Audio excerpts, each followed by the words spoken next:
за нещата и практическото приложение на тази моя станала любима методика. Благодаря също и на господин Дорелов, но първо той ми припомни да представя себе си.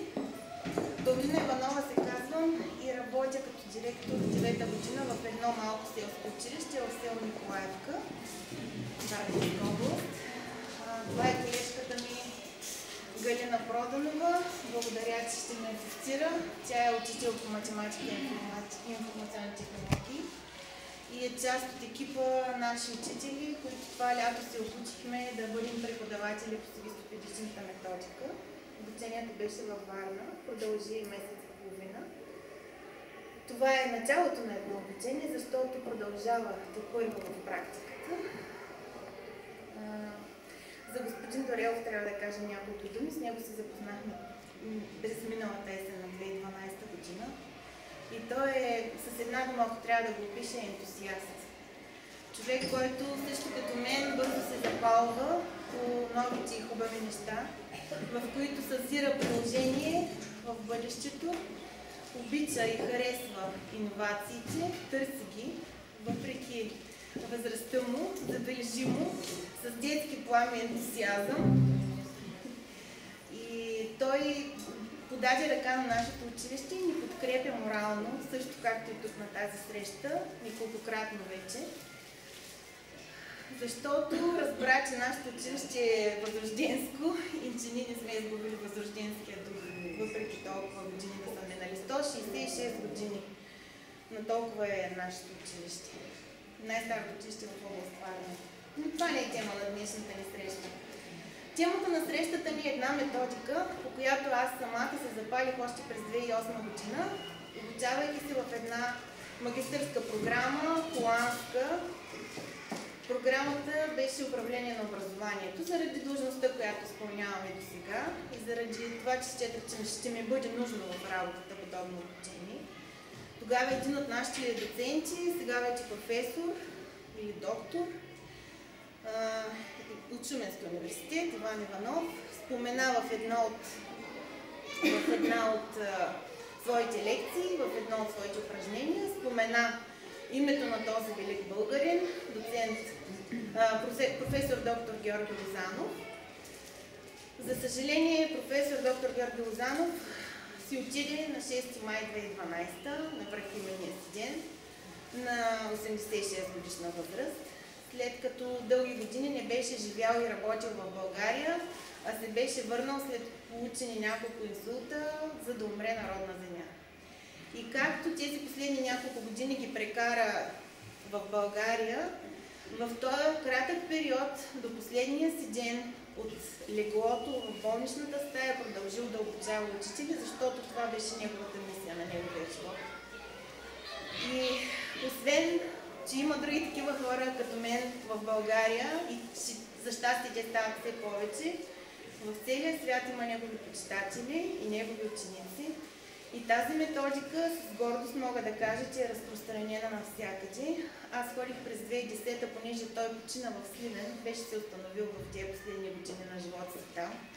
Заради неговата най-близка сътрудничка Валина Будурова, която е от Сливен, тя го покани там. И той беше, всяка година организираше веднъж годишна конференция. През 2010 ходих на една конференция и през 2009, на която се бяха стекли наистина преподаватели, в това число университетски преподаватели, които ползват тази методика в цял свят. А пък професор Лозанов беше работил в Австрия. Там президента на Австрия му беше създал институт, в който да може да всичките си способности да приложи и да обучава техните учители и преподаватели. Валина Будурова, неговата най-близка сътрудничка, с която сигурно ще бъде щастие да се запознаете в някои следващите месеци, доколкото разбрах, през другия месец ще идва във Варна. Тя пък е била емигрирала в Испания и се връща в България точно заради тази методика, защото също става идея на живота и да започне нейното разпространение и прилагането и в българските училища, защото нейните дечица, тя има 3 момчета, 3 сина, двамата и по-малки синове са учили по тази методика в Испания, без тя да знае, че е българска. и защото според думите на професора, наистина до повече деца трябва да достигне това благо, трябва повече хора да могат да се възползват. Сега ще си позволя да ви пусна няколко презентации, защото аз съм прекалено емоционален човек, а Ванина ще я видите в много синтезиран вид отговаря на конкретни въпроси. Презентациите ги видях тия дни, счетах, че са много полезни. Тази презентация е правена от други хора като мен, софиянци, които са запалени по методиката. Там вече има много такива центрове в София.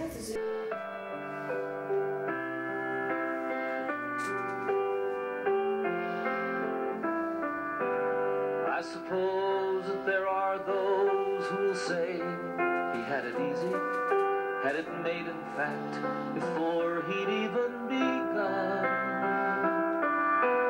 They don't know the things I know, I was always with him.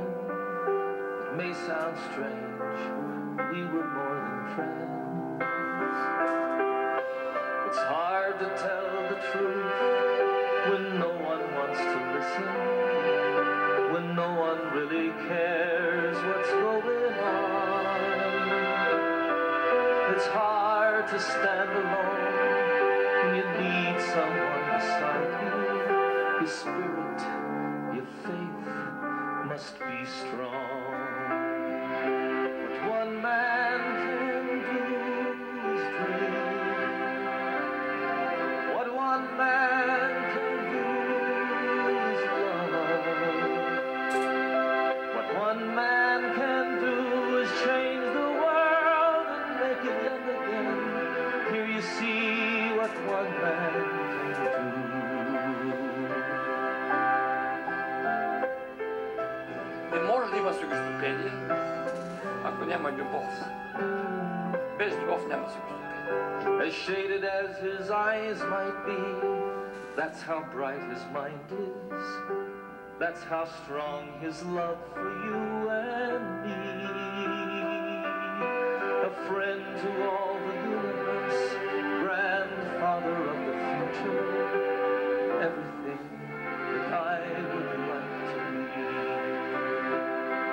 What one man can do is dream, and what one man can do is love. What one man can do is change the world and make it new again. Here you see what one man can do. What one man can do is dream, and what one man can do is love. What one man can do is change the world and make it work again. Here you see what one man can do. Use your brain and follow your heart. Това е свикостопедията.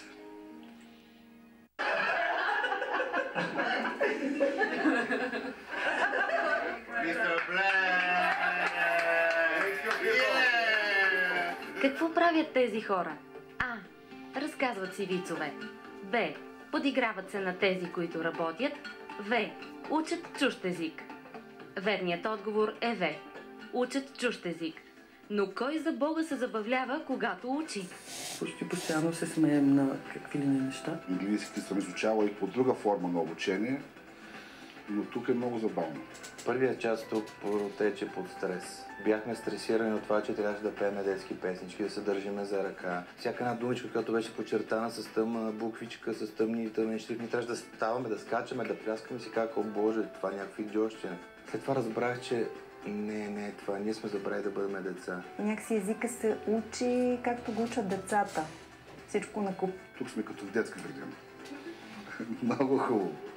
Песента, смеха, радостта присъстват навсякъде в сугестопедичното обучение, но това е една много сериозна система. Значи това не е само веселие. То се основава на много сериозни научни открития. Това е система, която е подредена по такъв начин, че ти неусетно да възприемаш информацията. Сугестопедията е оригинална и то българска система за обучение по всички учебни предмети. В включително и по чужди езици. Тя съчетава медицина, психология и педагогика. Характерно за сугестопедията е, че тя освобождава учениците от наложените самоограничения и страх. It doesn't matter. It doesn't matter. Very good. Има проблем с учителката по английски, която вложи всякакво старание да ни научи английски, но с страх, с замахване с пръст. През цялото време присъстваш и учиш и поемаш с абсолютна лекота и спокойствие, за това, че всичко, което влезете, просто ще го научиш. В училище по стандартния метод не може да се прескочи тази езиковата бариера, която е. По този метод, за съжаление, не в България съм учила английски. В интерес на истината аз не знаех, че това е български метод и наистина съжалявам, че едва сега това става популярно в България. Създател на науката сугестология и сугестопедичната методика за обучение е професор доктор Георги Лозанов. Трудът му е признат от научните среди в цял свят, но за съжаление е малко известен в България. През 1965 година доктор Лозанов провежда опит, който доказва, че е възможно да бъдат запаметени 1000 думи от чужд език за един ден. А днес сме свидетели на това. Неочаквано на втория, третия час аз вече знам 50-100 думи, на четвъртия час аз вече знам повече от 200 думи, без да знам, че ги знам. Ти просто го разбираш, че можеш, защото ти е създадена средата, в която да видиш, че ти можеш да го направиш. И честно казвам, аз вече съм сънувала на испански след първата седмица. Как става това? Научните изследвания показват, че сугестопедията разкрива паметовите резерви, тези на интелектуалната дейност и на креативността на ученика. В началото ще си кажа, о Боже Господи, аз съм на 30, на 40, на 50 години, защо трябва да имам детска възглавничка, играчка, защо трябва да имам шапка с звънчета, защо трябва да бия по едно барабанче, докато говоря неща, които не разбирам. Точно на трети, четвърти път разбираш, че всичко това нещо е полезно, приятно. Не, вече се учи 10 пъти повече от една стандартна школа. Чувстваш се като вкъщи, отпускаш се, взимаш си нова личност, което всъщност ти помага да, като грешиш, да не се самообвиняваш. И в този момент ние разбрахме, че тогава искаме да учиме много, защото нашия мозък няма задръжки. Ние всички дойдохме с задръжки. Ако влезеш в сърцето им, ти винаги оставиш, всичко, което им кажеш, те ще го запомнят. Обучението е съпроводено с ефект на релаксация или поне не поражда усещане за умора. Това се постига чрез ритмичната смяна на дейности. A little exercise for the legs now. I wanted to stop. I wanted to stop. При нас думата почивка не съществува като термин. Имаме паузи. Чувствам се много заредена с енергия. С течение на времето се наблюдава и смекчаване на агресивните тенденции в поведението на учениците. Ние ставаме по-добри хора, научаваме се да се усмихваме. Най-важното в едно обучение беше усмивката. Ако можеш да се усмихваш, ставаш. Ако не можеш да се усмихваш, дали ще се научи да се усмихва? Ние се усмихваме още в колите си, докато караме на светофара, защото знаем, че точно преди половин час аз съм бил на барабанче и съм си говорил с заек. През 1978 година методът е признат от Международна комисия на ЮНЕСКО и е бил препоръчан за обучение по всички предмети навсякъде по света. Заради успеха си, особено при преподаването на чужди езици, доктор Лозанов е имал яростни противници. През 1979 година бил поставен под домашен арест. Обявяват сугестопедията като метод за манипулация, промиване на мозъка, програмиране. Това няма как да стане, защото първият закон е любов. Ти не можеш да обичаш някой и да искаш да му причиниш болка или вреда. Всеки сам се старае да запомни това, което му е предавано и не бих казал, че е манипулация. Нима всеки един родител не манипулира детето си, когато му чете детска приказка, нима това е лоша манипулация. Ако влияе по някакъв начин, то е само положителен. Правилното обучение е отговорност на преподавателя, а ключът е невербалната комуникация. Тя дава много повече информация, отколкото самите думи. Ритъма, интонацията, паузите, които правя, или искрена ли съм или не съм искрена. Нали, това го усещате? Какви са нашите мисли, с които подхождаме към тях? Защото мисълта, тя е отразена в цялото ни поведение. И поведението, и в гласа, и в жестовете, и в начина, по който сме облечени. Доктор Лозанов почина на връх Гергьов ден тази година. Остави след себе си победата над страха от неспособността да трупаме нови знания и светлина, която да води човечеството към по-добър начин на мислене и живот.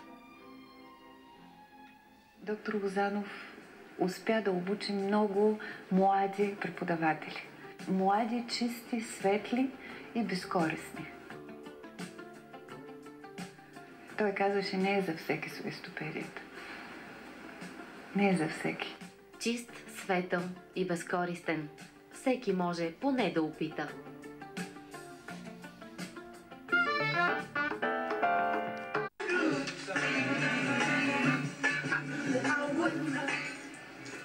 What is your name? Hello, I'm Carol Knight. I'm Clint Eastwood. Where do you come from? From China. I'm from Israel.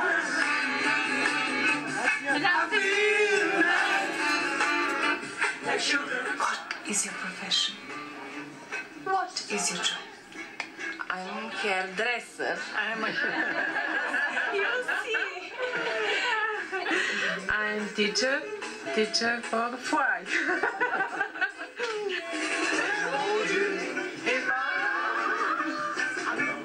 What do you do for a living? I'm policewoman from Spain. I am engineer. I am from German.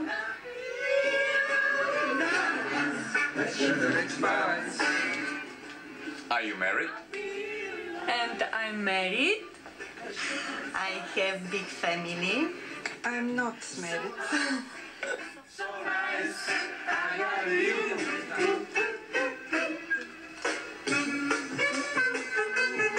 How many children do you have? I have 2 children, son and daughter. I'm married and I have 1 child, son. And I'm a big son, and he's engineer.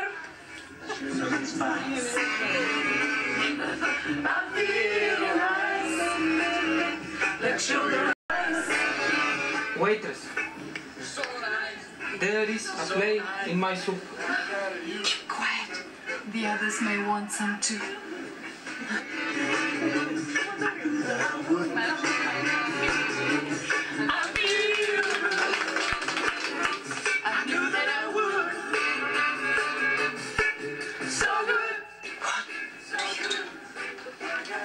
I'm very happy woman. I love my family. I love this work. I love Zoom.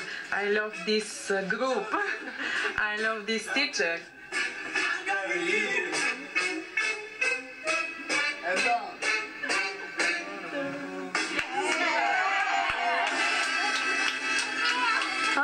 We are very happy family. Сугестопедията е наука. Създадена преди 50 години от един българин, психиатър, психотерапевт и физиолог на мозъка. Един човек, който преобърна значението на думата любов и от философско понятие го превърна в научен закон. Сугестопедията е начин на общуване. Тя е достигане до най-финните нива на човешката същност, това, което доктор Лозанов нарича резервно ниво, и превръща ежедневието в поезия.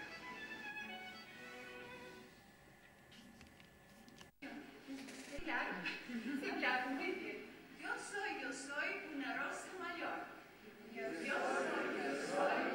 rosa mayor. Yo soy una estrella. Bravo. Tú eres una rosa en flor. Tú eres una rosa en flor.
България също е имало разкрит институт по логистопедия.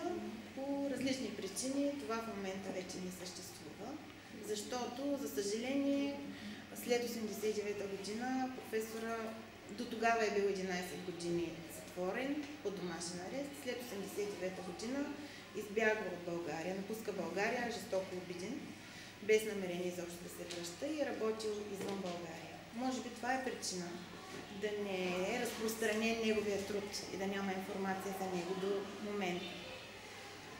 Професор Лозанов е неврофизиолог и психиатър. Той нарича себе си физиолог на мозъка. Той е лекар, първо. Доста години след като практикува като лекар и психиатър, учи педагогика и психология и тогава започва да се занимава, усещайки, че може да приложи на практика всичките си научни търсения и постижения, които е от медицинската си практика насъбрал, да ги приложи в педагогиката и в обучението на деца и на възрастни хора. Това е, неговите постижения са плод на дългогодишен труд, научен труд. Всичко е поставено на научни основи, правени са безброй експерименти, на неговите представяния на експерименталните му класове. В 15 училища в България всичко това е апробирано, имало експериментални паралелки, доста години подред. Това нещо е било факт. Съжалявам, че аз тогава не съм била все още ученичка и не съм могла да бъда включена в такива обучения. Имало е обучения в различни градове в България, най-много в София естествено, но понеже са го атакували, че софийските деца могат да се смятат за елитни и не са като тия в селата и в малките градчета, той е разпространил експериментите и в малки населени места. Не зная за Варна нищо, не съм чувала дали тук се е прилагало. Доколкото знам, Монтана е бил доста голям център, логистопедичен тогава. Зависело е, може би, от управляващите съответните центрове, градчета и села. Но това, което той постига, е да изпише основните принципи, на които трябва да се подчини учебния процес, за да могат да се постигат ефективни резултати, без да има стрес, без да има натоварване психическо или физическо, нито за ученика, нито за учителя. Логистопедията цели урока да се превърне в удоволствие и за двете страни. Да няма недоволни, да няма досада, да няма желаещи да напуснат урока и да не са в този час. И затова уроците са много интересни. Почти всички обучаеми не желаят да свършат подобно обучение и искат още и още. Професор Лозанов като медик, като лекар, изследва така наречената дидактогения. Дидактогенията е термин, с който той обозначава болести, причинени от училището. Може би повече родители ще се съгласят с това, отколкото учители, но съм сигурна, че учителите осъзнават, че учебният процес не се отразява еднакво на всички деца, че има деца, които са по-чувствителни, които приемат нещата по-навътре и такива, които пък имат съпротиви, изразявайки ги по най-различен начин. И понеже е много трудно един учител да се съобрази с различните деца в класа си, той за това създава тази методика, която смята, че и доказва, че е подходяща за всякакъв тип деца и обучаеми. Освен това, логистопедията има 7 основни принципи. Първият принцип, който той споделя, това е любов. Защото той казва, това е същата любов, каквато майката изпитва към детето. Ако учителя не обича децата, той не става за учител. Това го знае всеки, това не е тайна за никого. Вторият принцип, тук е по-интересно, е свобода. Пълна свобода да участва или не в работния процес.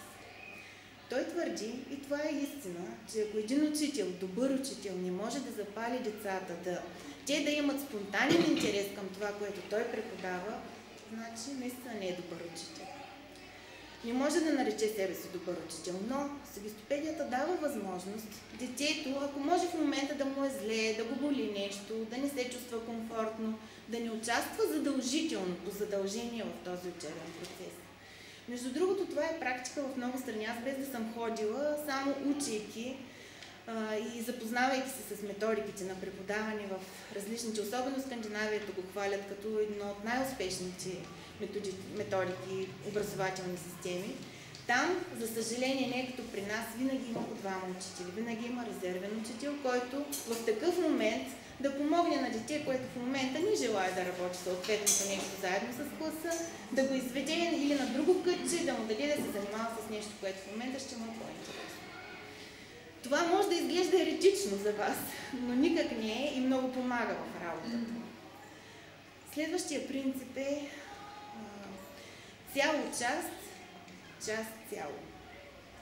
Сугестопедията съветва първо да се преподава в първия урок още нещо като обобщение на целия материал. Не преговор, а нещо като предговор. Можем да започнем с цял раздел, като извадим синтезирани моменти от цял раздел. Във всяка наука, всеки преподавател, специалист в съответната област знае как да направи това. И вече от цялото да изведем отделните части. Защото няма как да откъснем частите от цялото и те да продължат да бъдат със същото значение, каквото имат, свързани в целокупно. Един от следващите принципи, това е използването на златното сечение, или математиците го знаят още като ред на Фибоначи. Аз съм филолог, не съм математик, но съм завършила техническо училище средно и имам представа от нещата. Според професор Лозанов, в цялата природа край нас имаме безброй примери за реда на Фибоначи или за златното сечение. Ако си спомняте картините на Леонардо, този човек там с разперените ръце и крака, пропорциите на човешкото тяло, пропорциите на листенцата в едно растение, на разстоянието между тях, всичко това е реда на Фибоначи. Как го е вплел той? Вплел го е, например, в